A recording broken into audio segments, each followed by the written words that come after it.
책 앞에 그 잠깐 뭐 2분 정도 얘기한 게 그게 사실 어떻게 보면은 서론?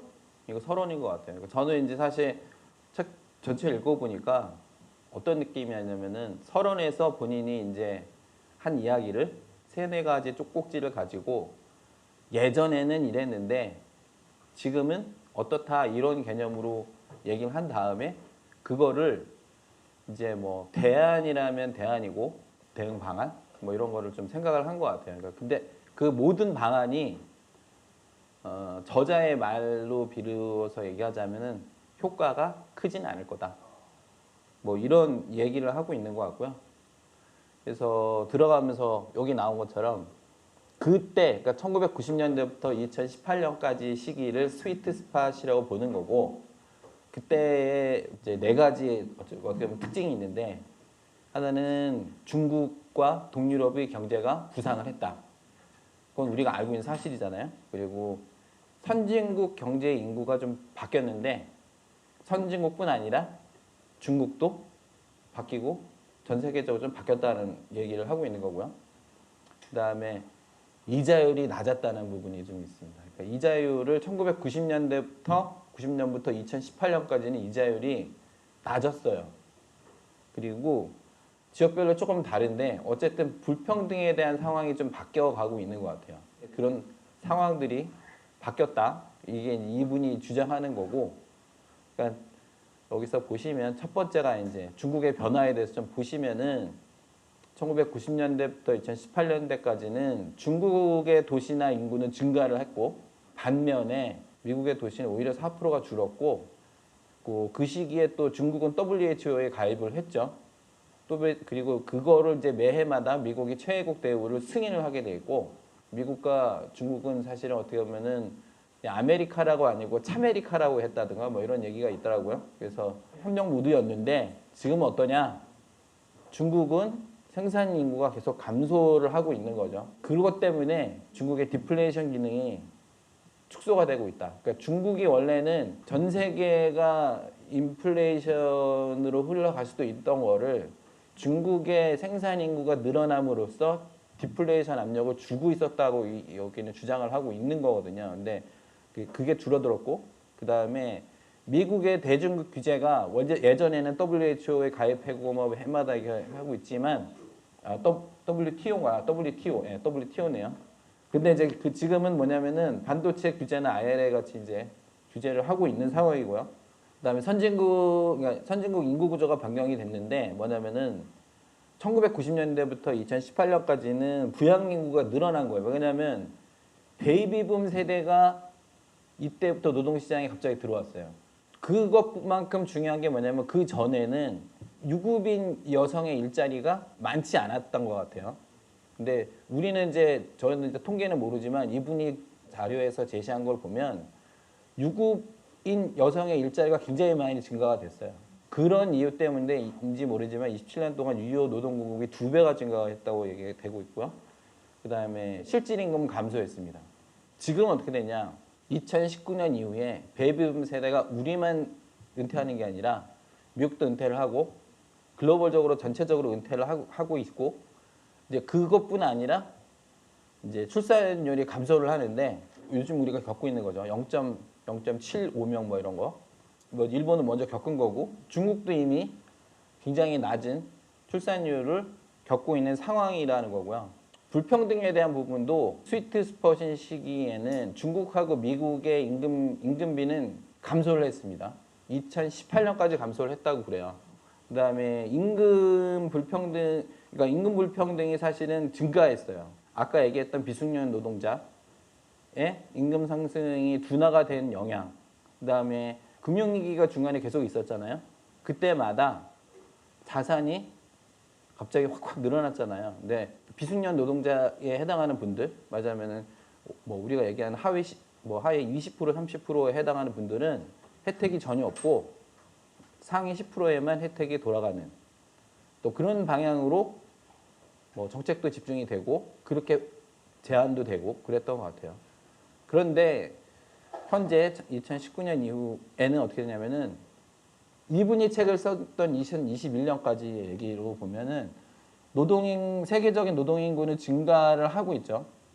똑같이 어쨌든 아프리카나 인도에선 생산인구는 증가는 하고 있는 건 사실이니까, 그죠? 또 하나는 뭐냐면 세 가지가 이제 불평등을 좀 어떻게 보면 확대시키는 방향인데, 어쨌든 지금도 기술은 선진국 중심으로만 집중적으로 개발이 되고 있는 중이고, 예를 들어서 반도체 같은 것들을 기술을 만든다고 하면 지금 중국이 아무리 한다고 해도 미국 중심으로 돌아가는 건 사실이고, 미국에서 투자를 해줬기 때문에 중국도 좋았는데 미국 투자를 줄이면서 중국도 안 좋아지는 거는 사실인 것 같습니다. 그 다음에 세계화되면서 인구가 계속 변동이 돼가고 있는데, 인구 구조 자체는 우리만 이렇게 줄어든 게 아니고 어느 지역이 됐더라도 줄어드는 방향으로 흘러가고 있습니다.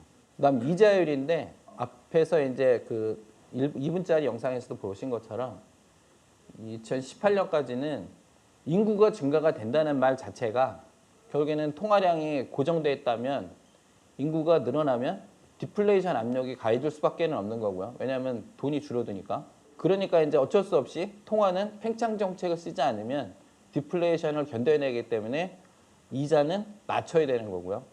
그래서 레이건 행정부 이후로 저금리 유지는 계속하고 왔다고 돼 있습니다. 그리고 이제 제가 참고로 그 전 시기에 그러면 이자가 얼마였는지 한번 궁금해서 알아봤거든요. 10%를 했더라고요. 근데 이제 그 이후에는 이제 은행 금리는 떨어지고 주식에 투자해야 되는 상황이 된 거고요. 그렇다 보니까 주택이나 주식 가격은 당연히 상승을 할 수밖에 없고요. 그다음에 그 통화 정책 때문에 인플레이션 압력을 통해서 전체적인 물가를 유지하려고 하는 상황으로 있었는데, 이제 현재 2019년 이후에 베이비붐 세대 은퇴를 하고 인플레이션 인구가 감소를 하다 보니까 인플레이션 압력이 오고 있는 거고, 왜냐하면 아까 말씀드린 것처럼 통화가 고정되어 있다면 인구가 줄어들면 인플레이션 압력이 늘어날 수밖에 없는 거고, 그렇지만 이제 이 책에서 한 챕터를 전체를 차지하는 내용이 뭐냐면 부채 함정에 빠져 있다는 얘기거든요. 그러니까 부채의 함정이 뭐냐? 금리를 높이게 되면은 결국엔 채무자, 그러니까 채무자가 일반 국민 전체잖아요. 그래서 경기가 침체될 수밖에 없기 때문에 포퓰리즘 정당에 있어서는 안 좋은 상황인 거죠. 금리 상승은 막아야 되는 거죠. 그럼 금리를 인하하면 어떻게 되냐? 금리 인하하게 되면은 자산이나 물가가 앞에 스위트 스팟에 나온 것처럼 똑같이 상승할 수밖에 없고, 인플레이션이 되니까 그거는 결국 금융위기를 부를 수밖에 없는 그런 상황으로 흘러가잖아요. 그래서 이런 부채 함정에 빠져 있는 게 지금의 시기다. 그런 상황 속에서 결국에는 아까 얘기했던 베이비붐 세대가 은퇴를 하고, 그다음에 인구 구조가 전 세계적으로 선진국 중심으로 부양 인구가 증가되는 상황이 발생을 하고 있는 거죠. 그렇기 때문에 치매라든지, 치매에 대해서 이 책에서 굉장히 얘기 계속 하거든요. 그러니까 치매가 비용적인 측면에서, 그러니까 심적인 면 말고도 사회적인 부담 이거를 제외하고 오로지 경제만 봤을 때 경제적 비용이 증가를 하는데, 이걸 어떻게 사회가 부담을 해 나갈 거냐. 그러니까 개인이 부담할 수 있는 상황은 당연히 아니라고 판단을 하고, 이걸 어떻게 해낼 거냐. 그래서 여러 가지 방안을 강구를 했는데, 노동기간을 연장을 하자. 근데 당연히 노인들은 반대할 거 아니에요. 그래서 만일에 노동기간 연장하게 되면 실제로 있는 현상인데 반대표를 던진다고 합니다. 그런 노동기간 연장하자는 주장을 하는 정당에는 반대표를 던지기 때문에, 제가 알기로는 예전에 제가 그 보고서를 쓰면서 일본 쪽 자료 조사를 했을 때는 법률상 선택을 기업한테 넘겼어요. 회사가 정년을 연장해서 할 건지 대신에 월급을 줄여가면서, 아니면 나름대로의 복지 정책으로 그 사람들한테 임금을 무료로 퇴직금을 증가해서 줄 건지, 회사마다 선택을 하라고 하니까 정년 연장하는 쪽을 선택했다고 하더라고요. 85%가 선택했다고 그때 제가 알기로는 일본 통계청이 그렇게 나와 있었어요. 그거를 기업한테 전가하는 거죠. 이 부분은 약간 설명이 필요한 것 같아요. 이제 유럽에서는 정년이라고 하는 개념은 연금을 받기 시작하는 시기, 또 일이 끝나서 연금을 받는 시기. 그래서 그걸 연장한다고 하면 유럽에서는 반대하고 난리 나는 거고, 대한민국에서는 그런 개념이 아니기 때문에 돈을 좀 낮춰갖고 정년을 연장하게라고 하면은 일본처럼 상상할 가능성이 많은 부분이, 이런 차이가 좀 있다고 하더라고요. 그래서 정년 연장은 반대한다. 그리고 개인 저축을 통해서 은퇴 자금을 마련해라. 근데 이런 식으로 보통 다들 하고 있잖아요. 그래서 인플레이션이 오는 이유가 결국엔 뭐냐면은 개인들이 저축하기 때문이다. 이런 식으로 약간 흘러가는 경향이 있어요. 책 쭉 전반적인 상황에서 보면 중국도 그랬고, 우리도 그랬고, 일본도 그랬고, 미국도 요즘에 예전에는 미국은 절대 저축을 안 해요. 어떻게 보면 그런 상황이라고 우리가 생각했는데 요즘 보니까 미국도 저축을 하더라. 그래서 최근에 코로나가 막 들어가지고 경제 안 좋아져가지고 막 옛날 같았으면은 이렇게 금리를 올림과 동시에 바로 꼬꾸라졌어야 되는데 꼬꾸라지지 않는 이유가 저축을 했더라. 약간 이런 식으로 얘기가 좀 있는 것 같아요. 그 다음에 세원 증대를 하자. 세금 징수 방안에 대해서 굉장히 많은 얘기를 이분이 하는데 그 중에 하나가 뭐냐면은 국경세. 왜냐하면 뭐 여러 가지 논증에 의해서 개인한테 세금을 늘리는 방안, 기업한테 그다음에 뭐 간접세를 늘리는 거 우리가 그동안 얘기했던 것도 많이 있잖아요. 그래서 그런 것들 다 해봤는데 이분의 논증에 의하면 전부 효과가 없다. 그나마 지금 그 여력이 있는 곳은 기업뿐이다. 기업한테 어떻게 할 거냐? 일반 사기업한테 하다 그러면은 많이 버는 데가 사실 없잖아요. 근데 우리가 알고 있는 돈 잘 버는 기업 딱 보면 생각하는 데가 뭐 테슬라, 뭐 구글, 페이스북 이렇게 글로벌 기업인 경우에는 돈을 버니까 수출할 때 중간에서 가로막고서 돈을 받자. 그게 이분 생각이에요. 그러니까 방안은 여러 가지. 예를 들어서 탄소 국경세 같은 게 있는 거죠. 그다음 재원 마련하기 위해서 돈을 많이 벌어야 되니까 기업이 생산성을 향상을 하자. 야, 말도 안 되는 얘기니까 이거는 의미 없는 얘기인 것 같고요. 근데 이제 어쨌든 인플레이션이 분명 인구가 증가를 하면 노인 인구가 증가를 하고 인구가 감소를 하게 되면은 인플레이션이 올 수밖에 없는데 왜 일본은 인플레이션이 안 왔지? 약간 그런 게 궁금하잖아요. 그래서 이 책에서 그걸 한첩태어를 활용해가지고 설명 굉장히 많이 하고 있는데 저는 공감이 전혀 안 갔거든요. 이 책에서 설명하는 내용에 공감이 진짜 안 가가지고 결국에는 뭐냐면은 일본 같은 경제는 수출을 해야 먹고 사니까 글로벌 경제에 순환하고 연관돼서 흘러갈 수밖에 없고 글로벌 경기가 좋을 때 일본이 인구가 감소하는 거를 먼저 보였기 때문에 상세가 됐다는 면이 있고 또 하나는 뭐냐면은 일본은 상대적으로 임금이 높고 아세안 지역에 있는 나머지 사람들은 높지 않기 때문에 그 지역에 있는 사람들이 거기 일본에 가가지고 일을 했다는 거죠.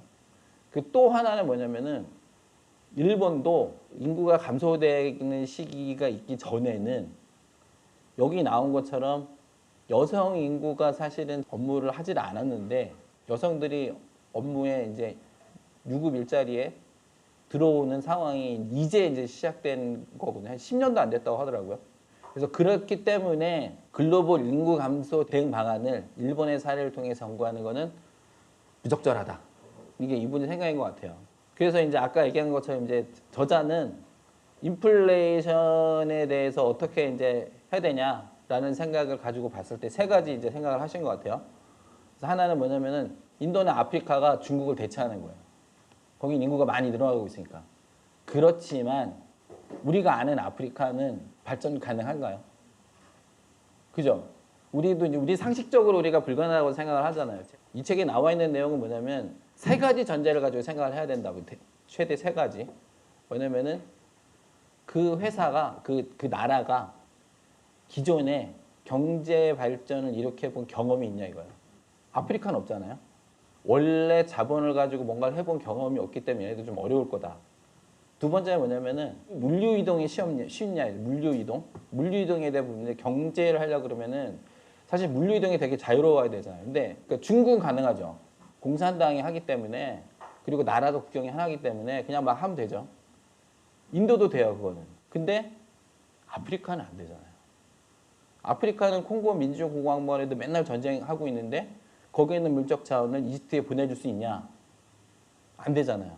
남아프리카 공화국에 있는 다이아몬드나 금을 이집트에 보내줄 수 있으면 절대 안 된다고 할 거예요. 걔네도 자기네 거 먹고 살아야 되기 때문에 지금도 그 자원민족주의가 엄청난 나라인데 아프리카 전반적으로 물적 자원이든 인적 자원이든 교류가 쉽지는 않다. 마지막이 뭐냐면 민주주의죠. 아프리카 민주주의 없잖아요. 그러니까 중국도 사실은 경제가 잘 발전을 하다가 꼬꾸라진 이유 중에 하나는 뭐냐면은 민주주의가 없잖아요. 우리가 그나마도 우리는 어렵게 얻어낸 민주주의가 있기 때문에 결국에 극복을 해낸 거고, 만약에 우리가 군사정권에 있어가지고 계속 1980년대 자세히 보시면 이렇게 경제 발전 계획 뭐 이렇게 쭉쭉 나와 있는 거 이렇게 데이터들 쭉 보시면 박정희 대통령이 있었던 그 시기 또 그다음에 또 그 전두환 뭐 노태우 이 시기에 좋았을 것 같지만 사실은 안 좋았거든요. 그러니까 뭐냐면은 전반적인 투자가 잘 이루어지지 않았기 때문에 자유롭게 이루어지지 않아서 사실 경제가 발전하지 않다가 김영삼 정권 때 정상화되고 민주주의가 정착이 돼가면서 올라왔다고 보시면 되는 거고요. 그래서 민주주의 체제가 되고 그다음에 커뮤니케이션이 원활하게 이루어지기 시작하면은 그때부터 자본주의가 올바르게 작동을 한다. 요게 이제 이 책에서 얘기하는 건데, 그래서 인도나 아프리카는 중국의 대체 생산지는 안 된다. 그거 얘기하는 거고요. 이게 여기가 좀 이상해요. 로봇에 의한 자동화. 한계가 있을 거다. 근데 이게 2021년에 써진 책이거든요. 챗 GPT가 안 나왔을 때고, 그러니까 저희 회사에서 나온 그 로봇 그 영상 보신 적 있으실 것 같은데, 그것도 그렇고, 그 다음에 그 테슬라에서 나온 로봇도 있잖아요. 자동화는 될 거라고 보고 있습니다, 사실은. 일반적으로 노동이라고 하는 업무 있잖아요. 아까 얘기한 90년 노동? 전부 대처하고도 남을 양이라고 보는 거고, 기술적으로 불가능하진 않다. 그래서 이제 새로운 세제는 당연히 도입을 해야 되는데, 이제 결국에 새로운 세제가 나오지 않으면 인플레이션에 대한 대응, 아까 얘기했던 몇 가지 이제 문제, 그러니까 인구가 줄어들기 때문에 나오는 대응을 해야 되는데, 분명히 인플레이션은 일어날 텐데 그 인플레이션을 어떻게 할 거냐에 대한 방안이 있어야 되고, 또 하나는 뭐냐면 노인에 대한 부양을 어떻게 해야 될 거냐는 문제, 두 가지 문제 가지고 이분은 생각을 했던 책이라고 돼 있습니다. 감사합니다. 김용대 회원님이 발제를 쭉 하셨기 때문에 늘 책의 중요 부분을 밑줄쳐드리는 방식으로 진행을 하려고 하고 있는데, 자, 책이 시작할 때 이 책 2020년 책이거든요. 앞에 보면은. 그러니까 대체로 2019년까지의 데이터를 가지고 쓴 책이죠. 그래서 앞으로 고금리 시대에 옵니다 하고 책을 빵 썼어요. 근데 고금리 시대는 안 왔었죠. 코로나 때문에 그거 막으려고 돈 쫙 부은 시기 한 3년 동안은 안 왔지만 그 이후의 세계는 대체로 이 책이 얘기한 대로 지금 돌아가려고 하고 있다. 그래서 좀 무섭다라는 생각이 들었습니다. 그 중국의 성장 그리고 정체에 대한 얘기 들으셨죠? 이 부분 좀 보시면 좋을 것 같은데요. 중국의 성장이 멈춘 이유는 사실은 미국 때문이기도 하대요. 2008년에 미국발 세계 금융위기 왔을 때 미국에서는 달러 엄청 찍어가지고 막고 중국에서는 미국 국채를 엄청 사줌으로써 그거를 막았습니다. 그런데 그때 얼마나 샀느냐? 이렇게 샀대요. 원래도 둘 간의 신뢰를 돈독하기 위해서 많이 사는 경향이었었는데 2008년 무렵 보면 꺾이죠. 그때부터는 급속하게 사준 거예요. 그래서 엄청나게 들고 있고, 이때 2008년 이전과 비교하면은 부채 비율이 중국이 35% 정도 늘어났다. 이렇게 평가를 합니다. 이게 무슨 말이냐면은 35% 부채를 지고 나면은 중국이 그 정도의 경제 발전 수준을 가져야 이제 그거를 변제하면서 정상 궤도로 가는 거잖아요. 근데 그 수준보다 너무 많이 사준 거예요. 그러니까 그 후과가 오는 거죠. 그렇기 때문에 2012년부터 서서히 경제가 정체되기 시작을 하고 2014년, 15년이 되면은 주요 부동산 경기가 다 꺼지고 이제 이런 일들이 막 일어나고 있는 겁니다. 그리고 중국의 경상수지 흑자 2007년에 정점을 찍고 내려가고 있다. 왜 그럴까요? 너무 많이 성장했잖아요. 이제 더 이상 성장할 수 없는 이제 이런 완만한 곡선으로 가고 있는 겁니다. 그래서 중국의 이런 변화 때문에 앞으로 여태까지는 전혀 다룰 필요가 없었던 인플레이션에 대해서 다루게 될 거다. 그리고 고령화에 대해서 얘기하게 될 거다.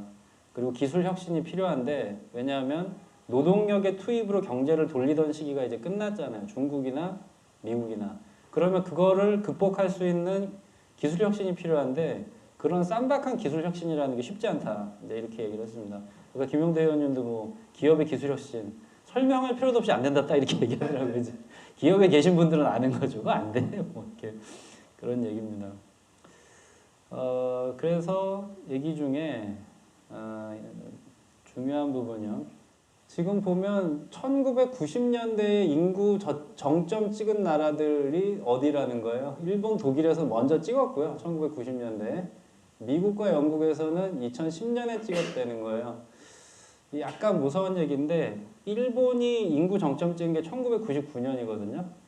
그런데 인구 정점을 찍은 나라는 부동산 자산 가격이 하락하는 공통점을 가지고 있는 것 같습니다. 대한민국도 인구 정점 찍은 게 지금 2020년이었잖아요. 그때부터 인구가 감소하고 있거든요. 그러니까 그 무렵부터 대한민국도 그런 리스크를 갖고 있었던 것 아닌가 싶습니다. 두 번째는 이건데 한국은 최대 인구 집단이 저 사람들이에요. 55년부터 63년생 1차 베이비 부모 세대 100만 명씩 태어났죠. 예. 이분들이 1955년생이 처음으로 국민연금 보험료 납부를 끝내고 이제 돈 받기 시작한 게 언제라는 거예요? 2015년부터. 2차 베이비 부모 세대인 64년생부터 74년생까지 저도 포함되거든요. 이 사람들이 64년생부터 올해 국민연금을 졸업을 합니다. 이 두 세대를 합치면 1,700만 명. 대한민국 인구의 3분의 1이 더 이상 연금을 내지 않고 이제는 받을 일만 남아있는 거예요. 이 국면으로 들어갔다. 이제 오건호 박사님 이것 때문에 아주 요 책인데요. 연금에 대해서 말하지 않는 것들이라는 시사인 기자 전혜원 기자가 오건호 박사를 인터뷰하는 방식으로 쓴 글입니다. 근데 너무나 책이 괜찮아서 한번 보셨으면 좋겠어요. 반면에 한국의 출산율은 이제 0.7. 출산율이 맞나요? 출생률이 맞나요? 이거 각주로 달아놨으니까 한번 보시죠. 출산율은 여성이 평생 동안 낳는 아이를 얘기하는 거고 출생률은 해당 연도에 아기가 몇 명 태어났는가를 가리키는 지표래요. 둘은 개념이 다른 것이다. 그래서 해당 항목에서 출산율 혹은 출생률을 사용하면 된다라고 합니다. 이 책에서 나온 책인데요. 0.6의 공포라는 책에서 이걸 설명하면서 이 용어가 자리 잡은 게 2018년 6월에 서울시에서 그때 박원순 시장님 시절 맞죠? 박 시장님이 단어 하나가 생각을 바꾼다. 서울시 성평등 언어사전에서 출생률이라고 하는 단어가 더 평등적인 언어다라고 제기하면서 이 둘을 혼용하기 시작했는데 그럴 필요는 없는 것 같다라고 이 책에서 얘기를 하더라고요. 그래서 저도 이게 한 사람이 아이를 낳는 국면에 대한 이야기는 출산율로 연도에서 어떤 인프라를 몇 명에 준해서 준비해야 되는가 할 때는 출생률로 이렇게 좀 구분해서 사용을 해봤습니다. 자, 그런 상황인데 요새 이거 유튜브로 많이 돌아다니죠? 0.7이 한 명이 0.7명 낳는다는 거잖아요.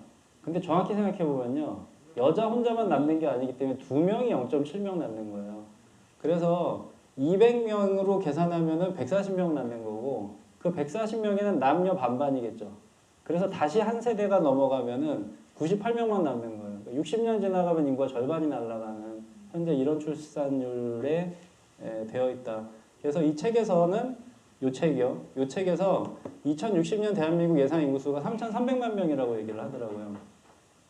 대박입니다. 대한민국이 사라지고 있습니다. 그래서 세계 경제가 직면한 위험은 그동안 잘 나가던 중국, 미국 이런 나라들이 인구 변동 측면에서 최대의 도전에 직면하고 있다는 겁니다. 못합니다.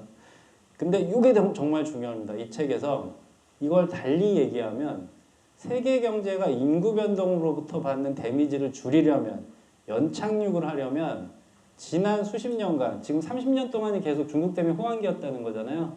그 호황기 때 미미한 역할을 해온 현재 개발도상국들에게 기술 지원, 자원 지원을 해가지고 이 개발도상국들이 경제 성장을 계속한다면 세계 경제는 연착륙할 수 있다라고 이야기를 합니다.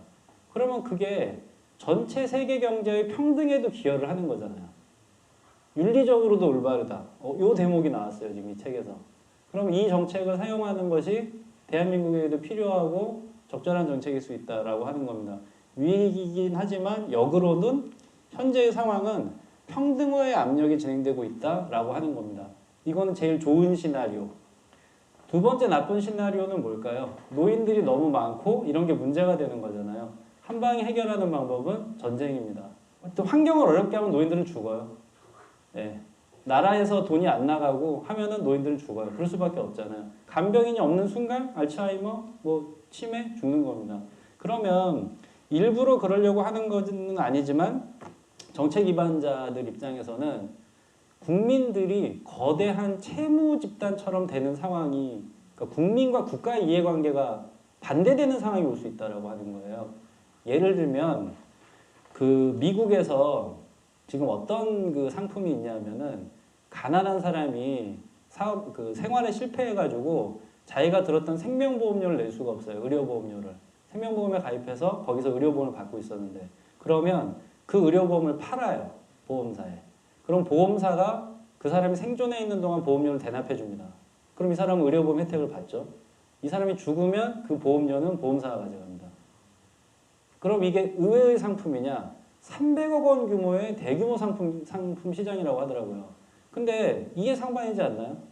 이 사람이 빨리 죽어야 이익률이 올라가는 상품이에요. 이런 상품을 팔아도 되느냐? 그 정의란 무엇인가 쓰신 분 누구죠?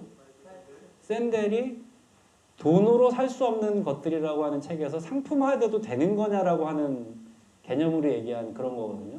근데 역으로 생각해보면 이 인구 구조는 누가 의도한 건 아니지만 노인들이라고 하는 생산은 하지 않는데 돈은 엄청 들어가는 이게 인격적인 측면을 놓고 보면은 떨어버려야 될 집단으로 생각하게 만드는 인구 구성을 자꾸 높이고 있다라고 하는 거거든요.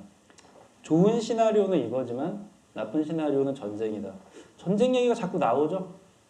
러시아 전쟁, 이스라엘 전쟁, 그 다음에 대만에서 중국共産당 창건 100주년 되는 2049년에 통일할 거다. 그때 전쟁 나면은 어떻게 되느냐. 시나리오가 이미 돌아갔어요. 아까 했던 얘기는 쭉 빼고요. 모범이 일본이다. 앞으로 1% 경제 성장으로 버티면 잘하는 나라다. 이제 이런 얘기를 하고 있습니다. 그리고 간병 얘기를 하죠. 예. 간병 얘기는 제가 좀 길게 가져왔는데 간병은 대체 인력이 되게 어려운 영역이다. 이렇게 얘기를 해요. 제가 요거 그대로 따왔거든요. 요 책에서. 이게 영국에서 간병인에 대해서 조사한 어떤 학자의 그 인터뷰 글이에요. 근데 낯선 노인의 집에 가서 어떤 간병인이 서로 간에 편안한 관계를 형성하고 그 노인이 샤워를 해요. 남성이든 여성이든 간병인에게 자기 알몸을 보여줘야 돼요.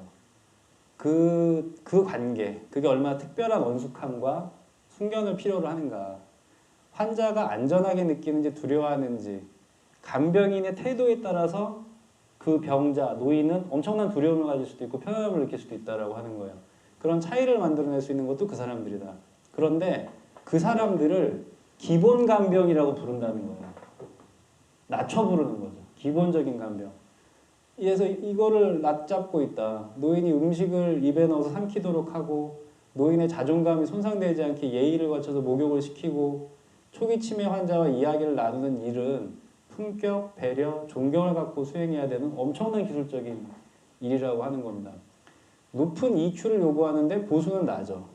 비숙련, 위신이 낮다고 여겨지는 이런 어려운 일을 할 준비가 된 모범적인 인력이 어디서 나오냐라고 하는 겁니다. 제가 이걸 길게 인용한 게 저희가 대한민국의 모든 문제를 해결할 수 있는 조직도 아니고 저희가 예로부터 사회를 위해서 기여하려고 하는 뜻을 가지고 있는 사람들은 이 영역으로 재투신해야 되지 않을까? 이런 고민을 하게 됐어요. 이제는 정부와 싸우고 이런 시대는 끝났잖아요. 예. 윤석열을 싸워서 끌어내리면 그 다음에는 이재명이 대통령이 됩니다. 그러면 이 문제가 해결돼 있을까요? 그런 건 아니잖아요. 그러면 이 인력을 어디서 구할까 하는 데에서의 답을 내야 된다고 생각을 하거든요. 그 헌신하는 사람을 준비시키자. 우리 모임에서 이런 게 필요한데 이 상황이 필요하다는 걸 훈련시키고 그런 사람들을 보낼 수 있도록 준비할 수 있으면 좋지 않을까. 아까 말씀드렸던 저희는 단체적 성격을 가지면 회사라고 말씀드렸잖아요. 이런 사람들을 준비할 수 있는 인력회사로 성장한다면 좋지 않을까요? 자, 치매는 왜 늘어나냐? 오래 살아서 그렇대요. 예, 특별한 이유가 없답니다. 원래는 치매가 걸리기 전에 죽게 설계되어 있는 게 사람인데 오래 살아서 65세 이전에는 치매에 걸리면 이상한 사람, 75세는 걸리기 시작하고 85세는 75세에 비해서 치매에 걸릴 확률이 4배, 100살이 되면 치매에 걸릴 확률은 99%. 이렇게 얘기를 합니다. 일본에서 태어난 아이들 중에 3분의 1은 100살까지 산대요, 앞으로. 그럼 그게 모든 나라의 미래이고 그 사람들 중에 100%가 치매에 걸리는 시대라고 하는 겁니다. 더군다나 치매는 주변에 영향을 끼치죠. 가족들을 우울하게 하고 근데 이제 이게 그런데 영국에서도 암은 건강보험이 되는데 치매는 건강보험이 안 된대요. 그래서 그런 것들도 빨리 해결해야 된다 이런 얘기를 하고 있습니다. 부양 얘기만 하고 좀 맞춰보겠습니다. 부양이 뭐냐면요. 예전에는 결혼을 몇 살에 했을까요? 남성이 고등학교를 졸업해서 혹은 전문대를 졸업하고 군대를 다녀와서 25세, 26세 정도, 27세 정도에 취업을 하고 여성은 한 24살, 23살 정도에 결혼을 해요. 그리고 그들이 자식을 바로 낳죠. 그래서 45살 정도가 부부가 되면 자식이 20살이 돼서 이제 독립해요. 그런데 40살에 그 부모는 자기 인생 급여 캐리어에서 제일 정점을 찍고 있는 나이야. 40대가. 그래서 애한테는 이제 돈 안 들어가고 45살 때부터 자기 은퇴할 때까지 한 15년, 20년 은퇴 자금을 모아서 은퇴할 수 있었다고 하는 거예요. 이 사이클을 가지고 설계되어 있는 여러 제도들이었다. 근데 지금은 이게 쫙 밀려 있다는 거예요. 심지어 애가 40살에 태어나.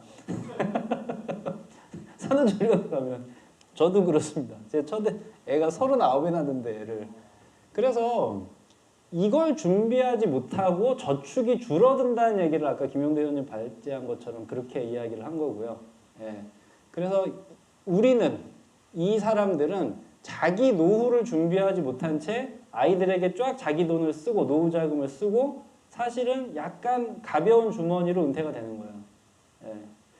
국민연금 소득 대체율 지금 무슨 뭐 40%라고 얘기하는데 그거 못 받을 가능성 있죠. 내일 후대들이 없잖아, 20대들이. 그거 우리 못 받을 가능성 있어요. 이런 상태에서 그럼 어떻게 해야 되는 거냐? 그럼 막 기본소득 이런 얘기 나오겠죠. 그러면 기본소득을 내일 형성할 수 있는 재원이 있느냐? 없는 것 같다는 겁니다. 다가오는 수십 년 동안 개인의 순저축은 그래서 이 저자는 크게 줄어들 거라고 전망하고 너무나 많은 내가 목격하고 있는 사실과 너무 일치하고요. 근데 사람은 그래도 돈이 없어도 살아야 되기 때문에 이거는 기본소득 같은 정부 사회복지정책으로 연결되겠죠. 근데 사회복지정책을 실현하는데 지금 돈을 가지고 있는 사람은 이 책에서 뭐라고 해요? 지금 30년 동안 승자가 누구라고요? 기업과 자산가밖에 없잖아요. 그러면 기업과 자산가가 돈을 벌고 상위 30%부터 하위 20%까지 중간계급이 몰락한 게 지금 30년 동안의 얘기를 하는 거잖아요. 개인이 실패하고 기업과 자산가들만 돈을 벌었던 30년 시절인데 그러면 기업과 자산가들에게 이 비용을 부담할 수 있도록 할 수 있는 정치력이 정치에게 있느냐 이걸 질문을 하는 겁니다. 불평등이 등장했다. 세계적으로는 중국이 올라와서 평등해졌지만 각 개별 국가적으로는 불평등해졌는데 그래서 외국에서는 이민에 대해서 우호적인 좌파, 진보 진영에 대해서 지금 적대감이 커진다는 거잖아요. 근데 대한민국은 그런가요? 대한민국은 이민이 본격화됐다고 할 수 있나요? 잘 모르겠어요. 엄청 들어와 있거든요, 사실 지금도. 예. 그런데 거기에 대해서 국민들이 막 그 문제 때문에 민주당이나 정의당에 대해서 공격적인 적은 없었던 것 같아요. 그런데 그러면 이 남녀 갈등을 어떻게 해석해야 될까? 제가 이걸 한번 상상을 해봤어요.